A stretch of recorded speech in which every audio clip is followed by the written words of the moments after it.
give you the answer. A little bit of sarcasm there. The real answer to that question is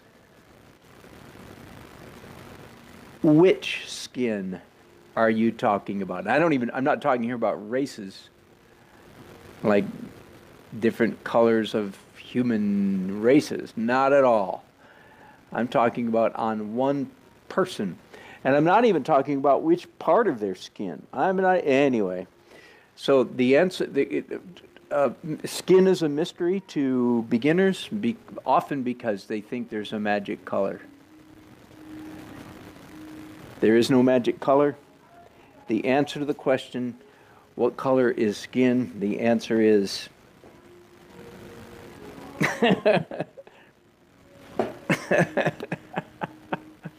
a look of disdain or confusion. What are you talking about? But I do want to, so the real answer is observation. How do I know what color to paint this skin? Because I'm looking at a photograph. Emphasize the word looking. Okay? But there are two ways that artists, maybe three, but at the moment I'm going to leave it with two. There are two ways that artists know what things look like. Everything, anything visible in the entire visible realm. There are two ways that artists know. Number one, observation. Open your eyeballs, look, and it's not really that simple. If you're not an artist, then you're not actually literally seeing what's in front of your eyes. That's another story, another lecture altogether. But the number one answer for how do you know what stuff looks like, the answer is you look at it. The way an artist looks at it, and that's saying a mouthful. But there's another way, there's a second way that artists know what things look like, and it is they've been told or they looked at it previously and have made a mental note, a mental file. I call this our reference file. Now, just for those of you who've taken my drawing class, or maybe some of you listening, the picture file in your brain is your enemy when it comes to seeing what things look like. The picture, the SSSOS, Super Simple Survival Oriented Symbol, SSSOS. That's what everybody has, an SSSOS file in their brain. Let me say that again. Super Simple Survival Oriented Symbol. Everything in our world is reduced to a real simple symbol, icon, so that we can drive down the highway at 90 miles an hour with fear of cops, but without fear of killing ourselves most of the time. I'm not recommending doing that, you understand. But we can do amazing things. We can catch flying balls. We can do all kinds of things because our brain turns everything in our visual world into instantly recognizable, simple things so that we can fly through life very quickly, so we can keep from getting run over by a Mack truck or a mastodon. But that SSSOS, Super Simple Survival Oriented Symbol file cabinet in your brain, is the death of art because it blocks you from being able to see what's really in front of you. So as artists, we all our life, all our art career, we've been replacing the SSSOSs. We've been replacing those symbols with a reference file. Now, a reference file is a very different thing from an SSSOS. An SSSOS lets us glide through life quickly and navigate without getting crunched. But a reference file is, oh, we studied one time what the whisker of a squirrel actually looks like. We drew it one time, so we know what kind of whiskers a squirrel has. That's called a reference file. Okay? So as artists, we're continually building our reference file. So that was a long detour. Let me ask the question again, or tell you, there are two ways that artists know how to draw or paint stuff. One is by looking. So like I'm looking at this picture of my hand to know how to draw this hand. The other way we know how to draw things is by memory or by reference file. Got it? Now, a reference file can be influenced by things that we have learned from other people. Now, I want to build up your reference file today. Let's go back to skin. What color is skin? One of the things you should observe about skin, first of all, is that it's translucent. It admits the passage of light, and once light is inside your skin, the skin glows. I'm getting ahead of myself. Here's something I want to show you real quickly. Back to gallery. Okay, do you see these two pictures of leaves? The picture on the left is a picture of leaves with sun shining on them. We're looking down at a bush full of green leaves, and the sun is shining on the bush, on the leaves. Got it? The picture on the right is sun shining through leaves. We're standing under a tree, and we're looking up. The sun is behind the leaves and shining through. Now, I just want you to soak in visually the difference between those two colors. So the question in this case is, what color are leaves? I'm using leaves to get away from skin for just a minute so you can get this principle and then see how it applies to skin. Light passing through translucent objects, which is what leaves are, translucent. Light passing through translucent objects gives them a completely different color than light striking the outside of an object. Okay, in fact, in these leaves right here, can I blow this up? I believe I can. Yeah. See that leaf right there? It's out of focus, but you can see it, right? What color is it?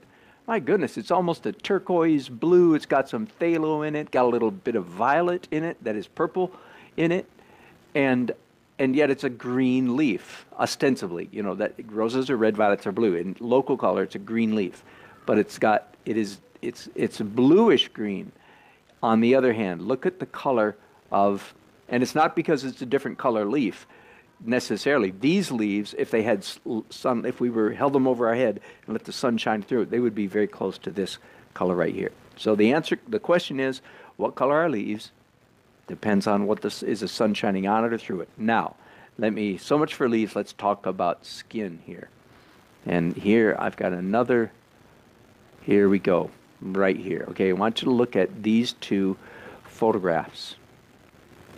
I just found them on the internet. I just Googled sun shining on skin. Let me get a little pointer here. This is the picture of a child, mostly a child's cheek, with the sun shining on him or her, right? You can see the sun is coming from this direction, right? How close can I get without driving you nuts? Oh, let me zoom in here a little bit. That'll work a little bit better. Here we go. Okay, so here is, I'm going to get it right for you in just a minute. There we go. So here is a child, sun coming from this direction.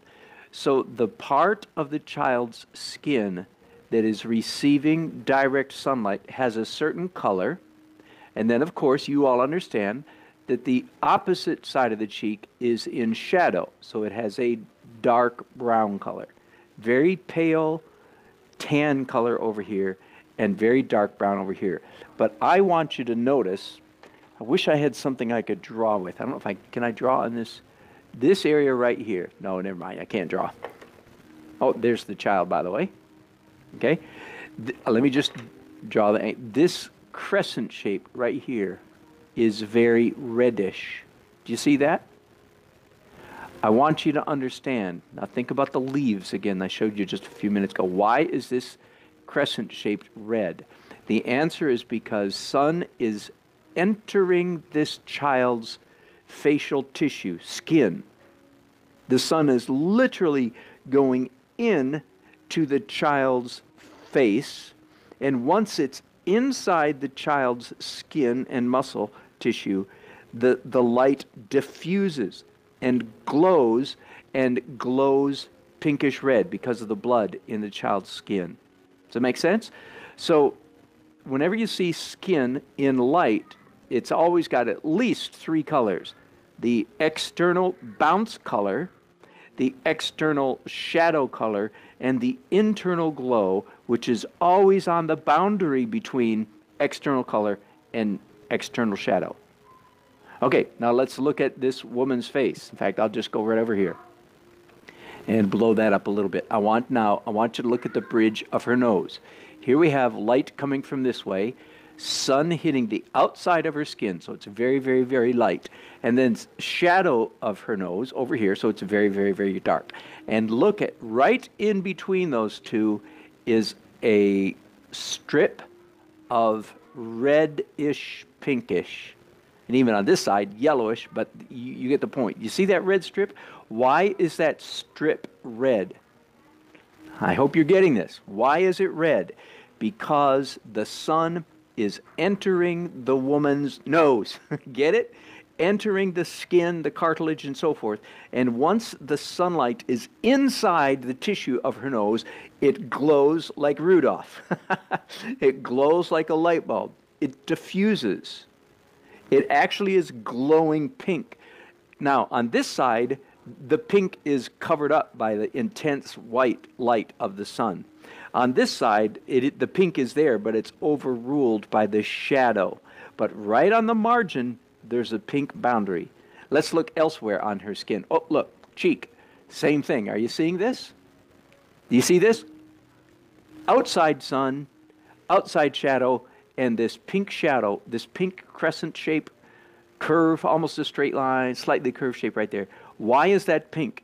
Because the sun is entering her skin, actually literally going inside her tissue, and boom, blowing, exploding in a diffusion of light.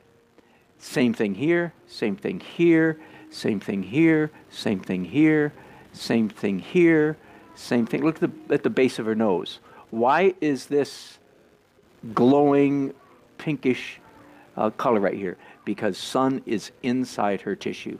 Okay? So now let's go back to my painting right here, because this is what I've been dealing with for the last 45 minutes or so. I started the hand last night, but I came back to it just a little while ago. So can you see what's happening here? Let's zoom in on that finger. Here I have sun hitting, not sun, light hitting. Let's go to the thumb. Here I have sun, light. I keep saying sun, you know. It's a light hitting the thumb here, and here's the shadow, and here is the red glow on the boundary. You see it on the nose. Of course, and I had Haddon Sun Blooms Santa, you know, to thank for helping me with the nose. But I'm doing the hand all by myself. Same thing here. Look at, we have a backlight here, and so there's a glow of yellow, right, a glow of red, I mean, right there, and so on and so on and so forth. Down here, there's light hitting this pad of the palm of Santa's hand, and this is pinkish. Why? Because light's coming into the tissue and being diffused by the tissue. And then this area down here is dark shadow. This area, it's both shadow and diffusion happening at the same time, so it's a reddish brown. Boy, I hope that makes sense. That's a mouthful. But once you learn to see these kinds of things, no, let me say it this way. Many times, once you've been taught these things, then you can see them more readily, more quickly. You would have figured it out eventually on your own, I promise. You would have figured it out on your own. But because, I hope because of my help. I remember, and this process never ends, by the way, and this kind of thing is the kind of thing that portrait painters and human figurative painters are learning all the time, because there's so much to memorize. Landscapes too, but especially with the human figure. There's so much information. You have to know the name of, I mean, you don't have to know the name, but if you might as well learn the name, because you have to know the bone. You have to know every bone. You have to know every muscle. You have to know what shape it is, what it does, when it's contracted, when it's strengthened, when it's lengthened, and so on and so forth. So all of these things. Let me change gears slightly. I remember many years ago, I had been a full-time professional illustrator for many years, and I was hanging out with my friend Drew Blair, that sounds really arrogant, but he was my friend. I mean, still is, but he moves away. The best airbrush artist in the world, Drew, D-R-U, Blair. Look him up. And he does a lot of aeronautic, aerospace, military aviation, airplanes shooting things, and airplanes flying. And one time he had a row of jets, great big, huge military cargo jets on the runway, like four of them in a row. And he was talking about the when heat is in the atmosphere, it causes that little mirage-like effect. And this is just an example of we can always be learning stuff. I'm sure if I had a photograph and I studied what that mirage looks like so I could paint it, I would eventually figured it out. But Drew helped me a whole bunch because he said, "You know what that is?" He said it's little C and S shapes of the background color trading places. Like this area and this area, little C and S shapes trading places. That's what creates that mirage. And that, for some reason, just really stuck in my mind, like, wow, brilliant. And I've remembered it all these 20, 25 years later. Okay, so that's the kind of thing that I'm hoping will help you a little bit. I'll paint just a little bit here while we're together. But I really did want you to get that. Oh, let me answer my question. What color is skin? Let me answer it yet another way. There are two ways, generally speaking, to achieve skin tone color. I'll blame one. I'll name one. I won't blame them. I'll name one after somebody like Michael Carter. I've mentioned him several times in the last day or two. Michael Carter, C-A-R-D-E-R. Okay, his method is careful observation. So much so that he will take a print of his reference and laminate it. Just has a laminator like I do. Then it's in plastic. Then you can take your paint and actually paint right on the plastic to see if the color you're trying to create matches. That's one way to do it. In other words, just observe. And that's a really good way to do flesh tone. But there is another way. There is another way to do flesh tone, and it's quite a different method. And it's the one actually that I learned more 20 years ago or so. And I'm going to blame this one on William Bouguereau. William Bouguereau. Start typing that in your Google, and even though, yes, I'm sure you'll misspell it, Google should be able to figure out what you're trying to say. William Bouguereau, B-O-U-G. Some people mispronounce it Bouguereau, but I believe it's Bouguereau. And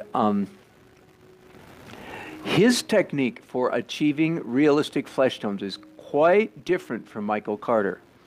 And his method is this. Don't observe. Instead, understand how skin works and paint the skin with that understanding. In other words, do to the skin what the light does to it. In other words, basically, he says, Bouguereau would say, no, don't do slavish imitation. Understand why skin does what it does and paint it the same way. So his method for doing flesh tone is layers of transparent and translucent color. And frankly, that was my preferred method, probably still is my preferred method, even though that's not what I'm doing here today. So William Bouguereau, what he did is he would lay down a greenish gray underpainting, commonly called grisaille spelled, right?